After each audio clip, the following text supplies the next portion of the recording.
Swastiastu, selamat pagi anak-anak semua. Bagaimana kabarnya? Semoga anak-anak tetap sehat ya, dan tetap semangat untuk belajar di rumah. Nah, pada pagi hari ini kita bertemu kembali bersama Bu Puspa dalam channel Bali Puspa, yaitu tentunya dalam pelajaran pendidikan agama Hindu dan budi pekerti. Nah, pada hari ini kita akan belajar tentang tari keagamaan.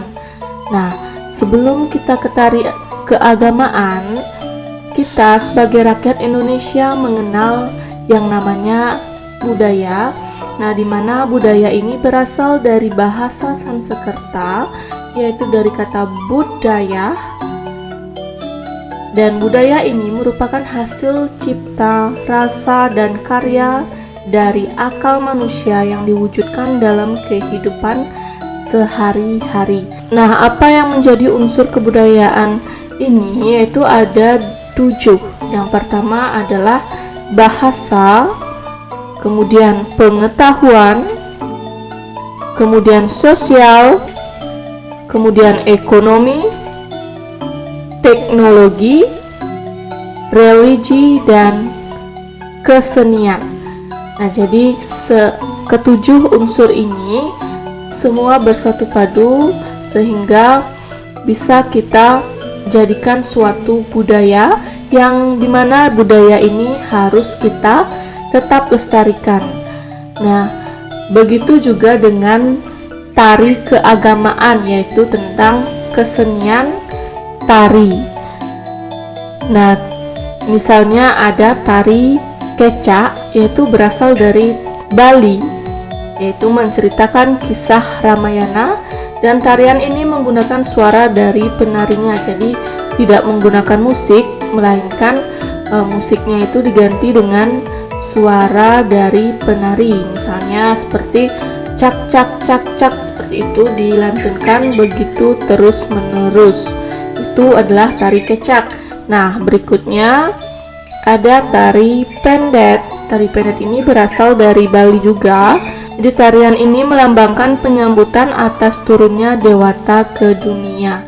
Nah, selain itu tari pendet ini juga biasa digunakan untuk menyambut tamu penting yang datang ke Bali, biasa ditarikan tari pendet. Kemudian ada tari serimpi, yaitu berasal dari daerah Jawa Tengah. Tarian ini adalah tarian keraton yang ditarikan dengan lemah lembut. Kemudian ada tari gandrung. Nah, tari gandrung ini berasal dari Banyuwangi, yaitu daerah Jawa Timur. Tarian ini sebagai ucapan rasa syukur kita terhadap hasil panen yang sudah kita dapat. Jadi untuk mengucapkan rasa syukur ini ditarikanlah tari gandrung ini, atau dipersembahkanlah tari gandrung ini. Kemudian ada tari jangget yang berasal dari Lampung.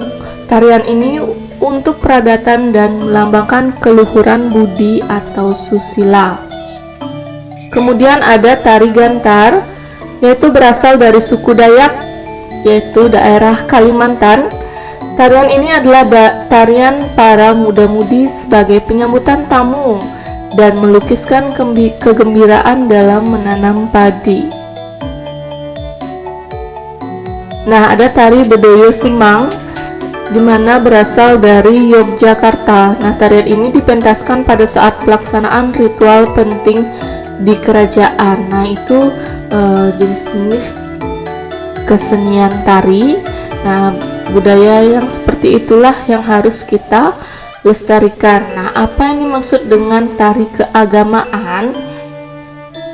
Nah, tari keagamaan adalah tarian yang digunakan untuk menunjukkan keindahan dan kreasi, dan bisa juga digunakan sebagai pelengkap untuk melaksanakan persembahyangan dalam agama Hindu. Jadi dalam agama Hindu kita mengenal dengan yang namanya tari keagamaan. Nah, tari keagamaan ini bisa kita bagi dua menjadi tari sakral dan tari profan. Nah, apa itu tari sakral dan apa itu tari profan? Silakan simak video ini terus ya. Ya, tarian sakral ini berasal dari kata sakral yang memiliki arti suci atau kesucian, magis, supernatural power, pantang dilanggar sebab bahaya, kekuatan, dan angker atau keramat. Jadi itu maksud dari kata sakral.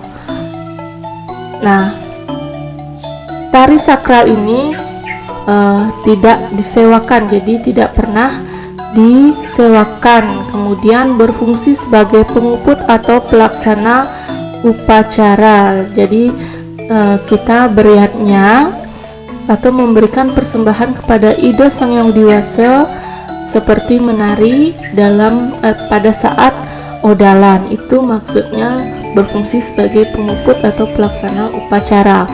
Kemudian penari menggunakan alat perlengkapan upacara yang khas. Jadi pada tarian sakral ini para penarinya ada yang menggunakan atau biasa menggunakan suatu alat atau perlengkapan upacara yang khas dalam tarian tersebut. Kemudian dapat kita artikan tari sakral ini adalah tarian yang disucikan yang memiliki kekuatan magis dan mengikuti aturan-aturan yang berlaku dalam menarikan atau mementaskannya. Adapun jenis-jenis tari sakral, yang pertama adalah tari rejang. Tari rejang ini bertujuan untuk menghadirkan dewi-dewi dari alam surga sebagai saksi dalam persembahyangan. Nah, tari rejang ini ditarikan oleh perempuan yang belum akil balik atau belum menginjak dewasa dan dipentaskan untuk melengkapi suatu upacara keagamaan di tempat-tempat suci. Nah, biasanya tarian ini ditarikan pada saat ada karya gede di suatu pura atau odalan-odalan yang ada di suatu pura tersebut. Kemudian ada tari Durga Mahisa Suramardini, yaitu tarian yang mengisahkan kemenangan Dewi Durga atas raksasa Mahisasura, dan kemudian Dewi Durga disebut dengan nama Mahisasura Mardini yang artinya orang yang mengalahkan raksasa Mahisa. Makanya disebut tari Durga Mahisasura Mardini. Kemudian jenis-jenis tari sakral lainnya adalah tari Siwa Natya Raja. Adalah tarian yang menceritakan bagaimana Dewa Siwa menciptakan alam semesta. Kemudian ada tari baris yang merupakan tarian perang tradisional. Tari baris ini adalah tarian yang menunjukkan keberanian para kesatria-kesatria Bali pada waktu bertempur membela kerajaan dari ancaman luar. Jadi ini juga biasa ditarikan pada saat karya gede.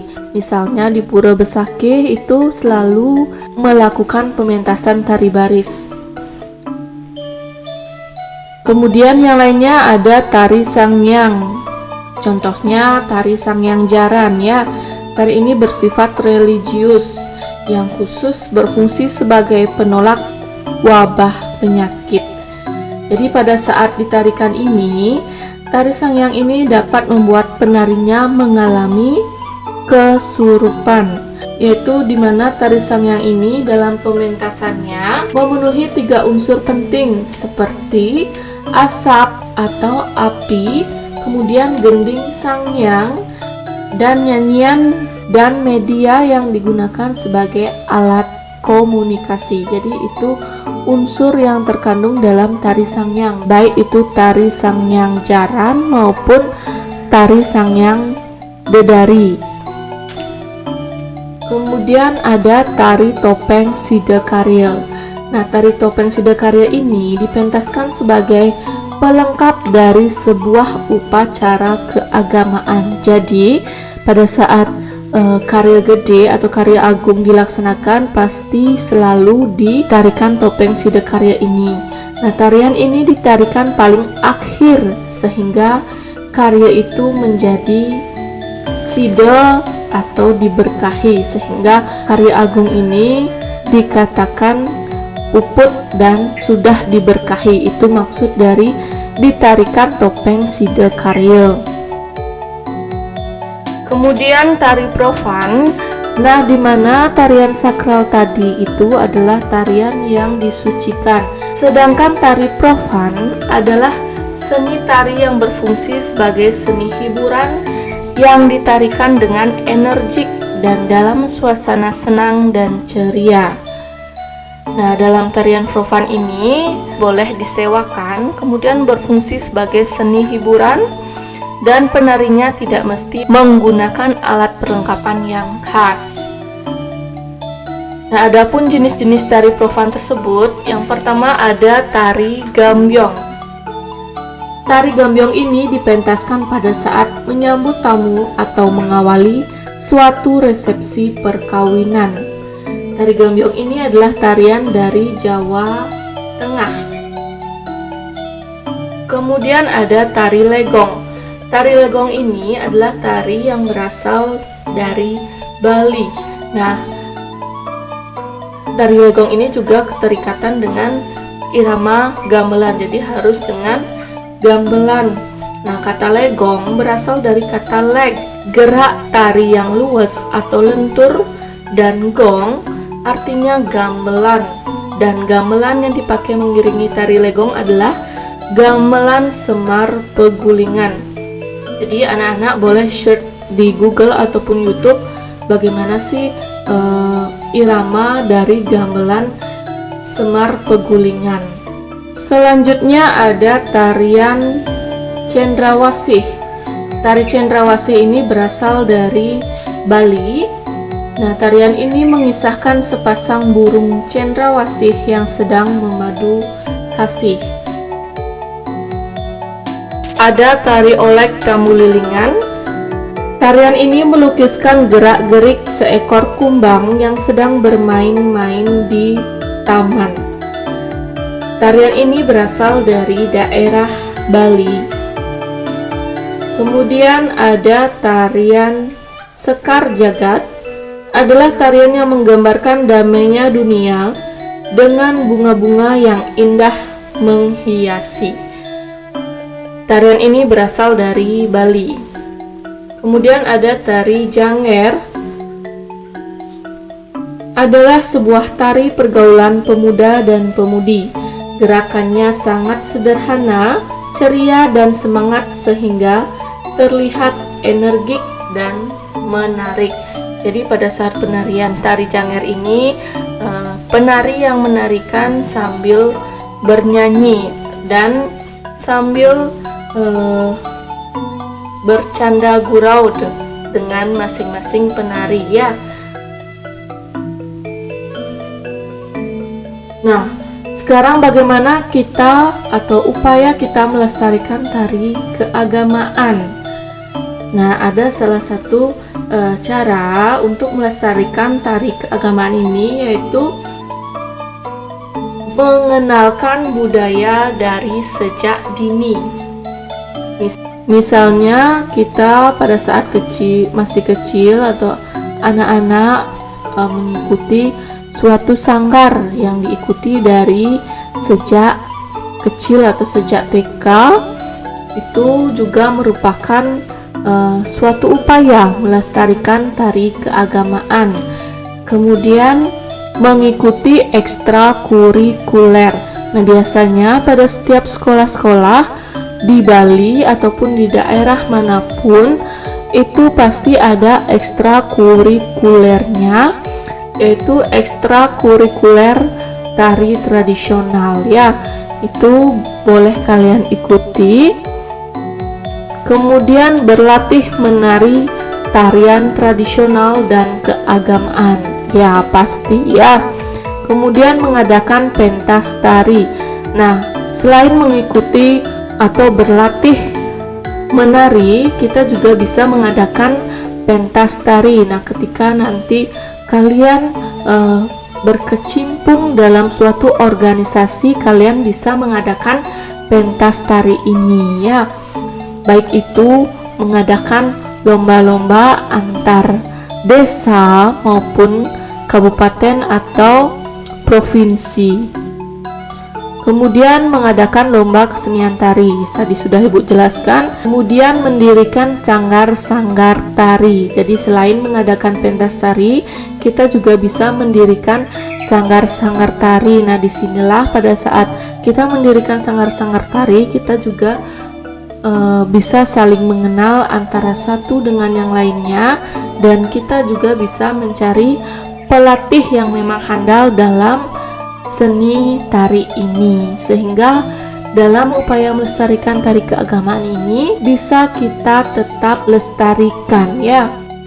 Baik, sampai di sana saja penjelasan Ibu untuk materi tari keagamaan. Apabila ada yang bertanya, silakan komen di kolom komentar di bawah ini, dan tidak lupa Ibu ucapkan terima kasih banyak karena sudah menonton video ini. Dan bagi yang baru bergabung, silakan subscribe channel ini dan like sebanyak-banyaknya, serta video ini bisa di-share apabila video ini bisa bermanfaat bagi orang lain. Nah, akhir kata kita tutup materi kali ini dengan Parahme Santi. Om Santi Santi Santi Om.